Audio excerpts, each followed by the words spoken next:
കാനഡയെ US ലയിപ്പിക്കണമെന്ന ആവശ്യവുമായി വീണ്ടും എത്തിയിരിക്കുകയാണ് നിയുക്ത അമേരിക്കൻ പ്രസിഡന്റ് ഡൊണാൾഡ് ട്രംപ്. നേരത്തേതിൽ നിന്ന് വ്യത്യസ്തമായി ഇത്തവണ ഭീഷണിയുടെയും കളിയാക്കലിൻ്റെയുമെല്ലാം സ്വരത്തിൽ അല്പം മാറ്റം വരുത്തി കാനഡയ്ക്ക് ഓഫറുകളുമായാണ് ട്രംപിൻ്റെ വരവ്.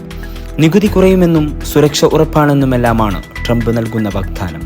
എന്നാൽ പതിവിന് വിപരീതമായി കാക്ക മലർന്നു പറക്കില്ലെന്ന് കൃത്യമായി മറുപടി നൽകിയിരിക്കുകയാണ് സ്ഥാനമൊഴിയുന്ന കനേഡിയൻ പ്രധാനമന്ത്രി ജസ്റ്റിൻ ട്രൂഡോ. ഒരിക്കലും നടക്കാത്ത കാര്യം സൂചിപ്പിക്കാൻ ഇംഗ്ലീഷിൽ ഉപയോഗിക്കുന്ന not a snowball's chance in hell എന്ന ചൊല്ലുപയോഗിച്ചായിരുന്നു ട്രൂഡോയുടെ വായടപ്പൻ മറുപടി. കനേഡിയൻ പ്രധാനമന്ത്രി ജസ്റ്റിൻ ട്രൂഡോ കഴിഞ്ഞ ദിവസം രാജിവെച്ചതിന് പിന്നാലെയാണ് കാനഡയെ US-ന്റെ 51ാമത്തെ സംസ്ഥാനമാക്കാമെന്ന വാഗ്ദാനവുമായി ട്രംപ് വീണ്ടും വന്നത്. നേരത്തെയും പലതവണ ട്രംപ് ഈ ആവശ്യം മുന്നോട്ട് വച്ചിരുന്നു. ട്രൂഡോയെ കളിയാക്കി US-ന്റെ 51ാമത് സ്റ്റേറ്റിന്റെ ഗവർണറാക്കാമെന്ന് പറഞ്ഞാണ് ട്രംപ് ആദ്യം അമ്പെയ്തത്. ഒപ്പം നികുതി വർധനയുൾപ്പെടെയുള്ള ഭീഷണിയും ഉണ്ടായിരുന്നു. പിന്നാലെ ക്രിസ്മസ് ആശംസകളിൽ പൊതിഞ്ഞും അല്ലാതെയും ട്രംപ് തന്റെ ഭീഷണി തുടർന്നു. പക്ഷേ ചില കോണുകളിൽ നിന്ന് ചെറിയ പ്രതികരണങ്ങൾക്കപ്പുറം ഇതിനൊന്നുമെതിരെ കാര്യമായ പ്രതിഷേധങ്ങളൊന്നും കാനഡയുടെ ഭാഗത്തു നിന്നുണ്ടായില്ല.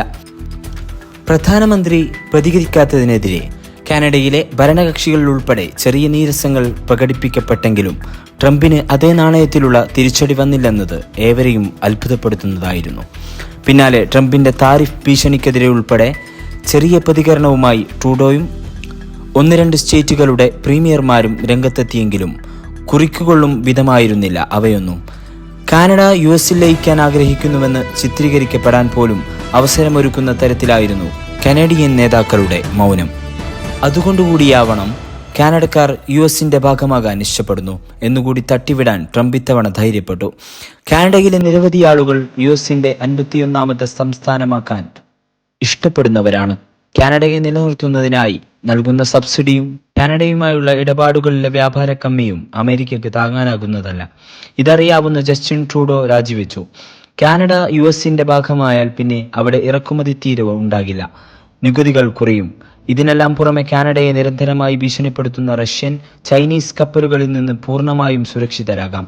ഒന്നിച്ചു നിന്നാൽ എത്ര മഹത്തായ രാജ്യമായിരിക്കും, ട്രംപ് തന്റെ സാമൂഹിക മാധ്യമമായ ട്രൂത്ത് സോഷ്യലിൽ കുറിച്ചു. ഇതിനിടയിൽ കാനഡയെ US-ന്റെ ഭാഗമായി ചിത്രീകരിക്കുന്ന ഭൂപടവും ട്രംപ് പങ്കുവച്ചു. ട്രൂത്ത് സോഷ്യലിൽ "ഓ കാനഡ" എന്ന അടിക്കുറിപ്പോട് കൂടിയായിരുന്നു ട്രംപിന്റെ പോസ്റ്റ്. എന്നാൽ തങ്ങൾ അങ്ങനെ അങ്ങ് കീഴടങ്ങാൻ ഒരുക്കമല്ലെന്ന് തന്നെയാണിപ്പോൾ കാനഡക്കാർ പറയുന്നത്. കാനഡ ഒരിക്കലും അമേരിക്കയുടെ ഭാഗമാകില്ല എന്ന് തറപ്പിച്ചു പറഞ്ഞ ട്രൂഡോ കാനഡയും US-ഉം തമ്മിലുള്ള ദീർഘകാല ഉഭയകക്ഷി ബന്ധത്തിന്റെ പ്രാധാന്യവും ഊന്നി പറഞ്ഞു. ഇരു രാജ്യങ്ങളും വ്യാപാരത്തിലും സുരക്ഷയിലും വലിയ പങ്കാളികളായി തുടരുകയാണെന്നും തൊഴിലാളികൾക്കും പൊതുസമൂഹത്തിനും അതിലൂടെ പ്രയോജനം ലഭിക്കുന്നുണ്ടെന്നും ട്രൂഡോ X-ൽ കുറിച്ചു. ഡൊണാൾഡ് ട്രംപിന്റെ ഭീഷണിക്ക് മുന്നിൽ രാജ്യം മുട്ടുമടക്കില്ലെന്നായിരുന്നു കനേഡിയൻ വിദേശകാര്യമന്ത്രി മെലാനി ജോളിയുടെ പ്രതികരണം. കാനഡയെക്കുറിച്ചുള്ള പൂർണ്ണമായ അജ്ഞതയാണ് ട്രംപ് തന്റെ പരാമർശങ്ങളിലൂടെ പ്രകടിപ്പിക്കുന്നതെന്നും അവർ പറഞ്ഞു. "ഞങ്ങളുടെ സമ്പദ് വ്യവസ്ഥ ശക്തമാണ്, ഞങ്ങളുടെ ജനങ്ങളും ശക്തരാണ്. ഭീഷണികൾക്ക് മുന്നിൽ ഞങ്ങൾ മുട്ടുമടക്കില്ല", മെലാനി ജോളി X-ൽ കുറിച്ചു. ട്രംപിന്റെ വികല ഭൂപടത്തിനെതിരെയും ശക്തമായ പ്രതിഷേധങ്ങളാണ് ഉയർന്നത്. കാനഡയുടെ ഭാഗമായ സ്ഥലങ്ങളും അല്ലാത്തതും വേർതിരിച്ചു കാണിക്കുന്ന ഭൂപടമിട്ടാണ് ട്രൂഡോയുടെ ലിബറൽ പാർട്ടി ഇതിനോട് പ്രതികരിച്ചത്. അല്ലെങ്കിലും ആശയക്കുഴപ്പത്തിലായിട്ടുണ്ടെങ്കിൽ അവർക്ക് വേണ്ടി "for anyone who may be confused" എന്ന അടിക്കുറിപ്പോട് കൂടിയായിരുന്നു ലിബറൽ പാർട്ടിയുടെ പോസ്റ്റ്. അലാസ്ക, മിനസോട്ട തുടങ്ങിയ US സംസ്ഥാനങ്ങൾ വാങ്ങുന്നതിനെക്കുറിച്ച് കാനഡ പരിഗണിക്കണമെന്ന് പറഞ്ഞായിരുന്നു ഒന്റോറിയോ പ്രീമിയർ ഗഡ് ഫോർഡിന്റെ പ്രതികരണം. കഴിഞ്ഞ തിങ്കളാഴ്ചയാണ് ജസ്റ്റിൻ ട്രൂഡോ കനേഡിയൻ പ്രധാനമന്ത്രി പദവും ലിബറൽ പാർട്ടി നേതൃസ്ഥാനവും രാജിവെച്ചെങ്കിലും അടുത്ത പ്രധാനമന്ത്രിയെ തെരഞ്ഞെടുക്കുന്നതുവരെ ട്രൂഡോ പദവിയിൽ തുടരും.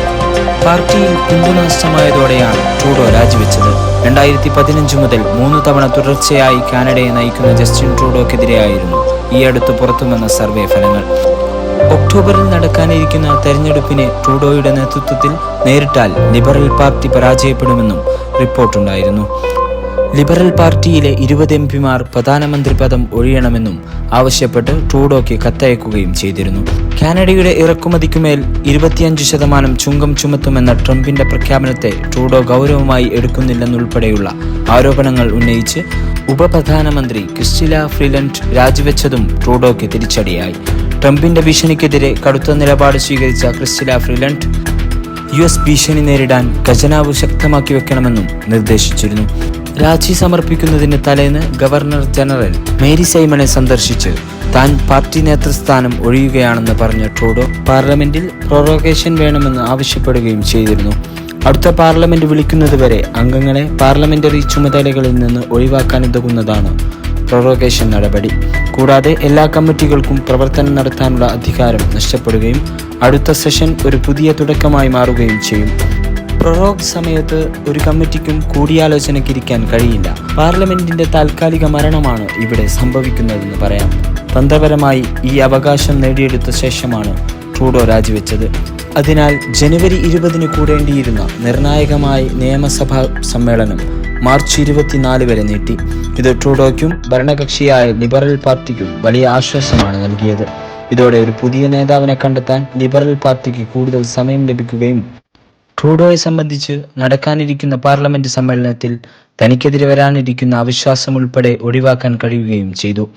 ഞങ്ങൾ ഈ രാജ്യത്തിന് വേണ്ടിയാണ് പ്രവർത്തിച്ചത്. നമ്മൾ ലോകത്തിലെ ഒരു നിർണായക നിമിഷത്തിലാണ്. കനേഡിയൻ പ്രതിരോധ ശേഷി എന്നെ സേവിക്കാൻ പ്രേരിപ്പിക്കുന്നു. ഞാനൊരു പോരാളിയാണ്.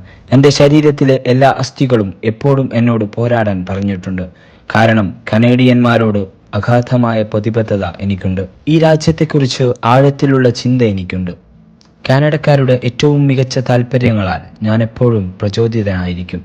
പക്ഷേ അകമേ അനേകം യുദ്ധങ്ങൾ നടക്കുമ്പോൾ തെരഞ്ഞെടുപ്പിൽ ഞാൻ അനുയോജ്യനായ സ്ഥാനാർത്ഥിയായിരിക്കില്ലെന്ന് മനസ്സിലാക്കുന്നു.